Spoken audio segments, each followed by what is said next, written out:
నమస్తే, welcome to Sakshi business. This is Durga. దీర్ఘకాల పెట్టుబడుల్లో చిన్న మొత్తాలు కూడా కాలంతో పాటు సాగి పెద్ద సంపదగా మారుతాయి. క్రమశిక్షణతో పెట్టుబడి పెట్టినప్పుడు వచ్చే ఫలితం ఎంత బలంగా ఉంటుందో చెప్పడానికి ఇదే సరైన ఉదాహరణ. ఈ ఎస్బీఐ ఫోకస్డ్ ఫండ్ గత 3, 5, 10, 20 సంవత్సరాల కాలంలో ఎస్ఐపిపై 16% కంటే ఎక్కువ సిఏజీఆర్ రాబడినిచ్చింది. 20 సంవత్సరాల క్రితం నెలకు 10,000 ఎస్ఐజీ ప్రారంభించిన పెట్టుబడిదారుడికి ఈ రోజు ఆ మొత్తం 1.54 కోట్లుగా మారింది.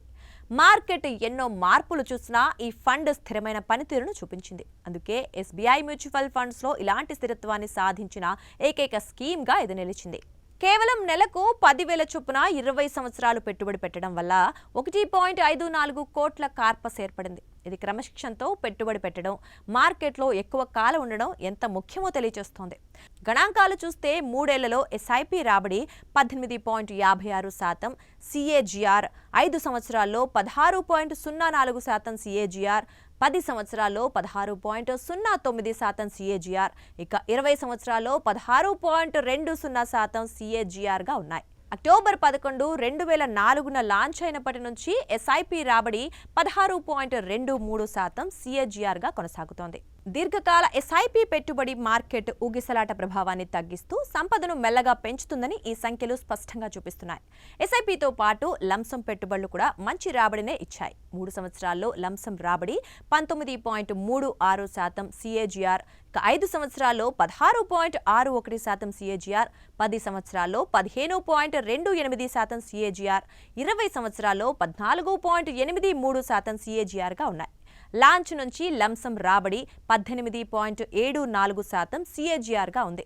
20 ఏళ్ల క్రితం 1,00,000 లంసం పెట్టుబడి పెట్టి ఉంటే ఈ రోజు దాని విలువ సుమారు 16 లక్షలుగా మారేది.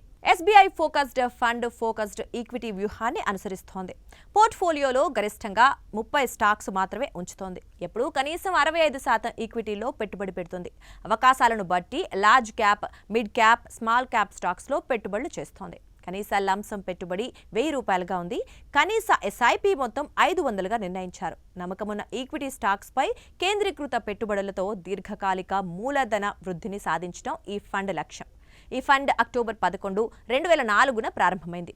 ఇక బెంచ్ మార్క్గా BSE 500 TRIను తీసుకుంటోంది. రిస్క్ స్థాయి వెరీ హైగా వర్గీకరించారు. ఇది ఓపెన్ ఎండెడ్ ఈక్విటీ స్కీమ్. ఇక 2025 నవంబర్ 30 నాటికి ఫండ్ AUM 42,773 కోట్లుగా ఉంది. 2025 డిసెంబర్ 31 నాటికి ఖర్చు నిష్పత్తి 1.53%గా ఉంది. వెరీ హై రిస్క్ కేటగిరీలో ఉన్నప్పటికీ ఈ ఫండ్ రిస్క్ సూచీలు బెంచ్ మార్కుతో పోలిస్తే అనుకూలంగా ఉన్నాయి. రెగ్యులర్ ప్లాన్లో స్టాండర్డ్ డీవియేషన్ 10.49గా ఉంది. షార్ప్ రేషియో 1.08గా ఉంది. సాటినో రేషియో 1.68గా ఉంది. బీటా 0.73గా ఉంది.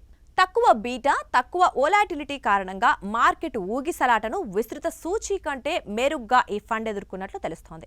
పోర్ట్ఫోలియోలో ఫైనాన్షియల్స్ రంగానికి 31.70% వాటా ఉంది. టెక్నాలజీ రంగానికి 17.85% పెట్టుబడి ఉంది. కన్స్యూమర్ డిస్క్రిషనరీకి 15.86%, ఎనర్జీ అండ్ యూటిలిటీస్కి 9.47%, మెటీరియల్స్కు 9.25% కేటాయించారు.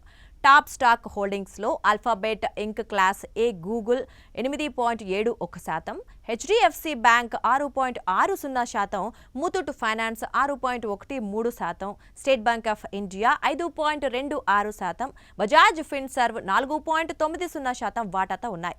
దీర్ఘకాల గణాంకాలు ఆకట్టుకునేలా ఉన్న ఫోకస్డ్ ఫండ్స్లో డైవర్సిఫికేషన్ తక్కువగా ఉంటుంది. అందుకే రిస్క్ స్థాయి ఎక్కువగా ఉంటుంది. భవిష్యత్తులో రాబడులు ఇదే విధంగా ఉండకపోవచ్చు. తక్కువ కాలంలో ధరల ఊగిసలాట ఎక్కువగా ఉండే అవకాశం ఉంది. ఎస్ఐపి ఖర్చు సగటును తగ్గించడంలో సహాయపడుతుంది. అయినా దీర్ఘకాల లక్ష్యం ఉన్నవారు, ఎక్కువ రిస్క్ తీసుకునే సామర్థ్యం ఉన్నవారు మాత్రమే ఇలాంటి ఫండ్స్ను ఎంచుకోవడం మంచిది. సాక్షి టీవీ ప్రసారాలను నిలిపివేయడం చట్టరీత్యా నేరం. సాక్షి టీవీ ప్రసారాల కోసం మీ స్థానిక కేబుల్ ఆపరేటర్ను వెంటనే సంప్రదించండి. DTHలో, ఇంటర్నెట్లో కూడా సాక్షి టీవీ ప్రసారాలను వీక్షించవచ్చు.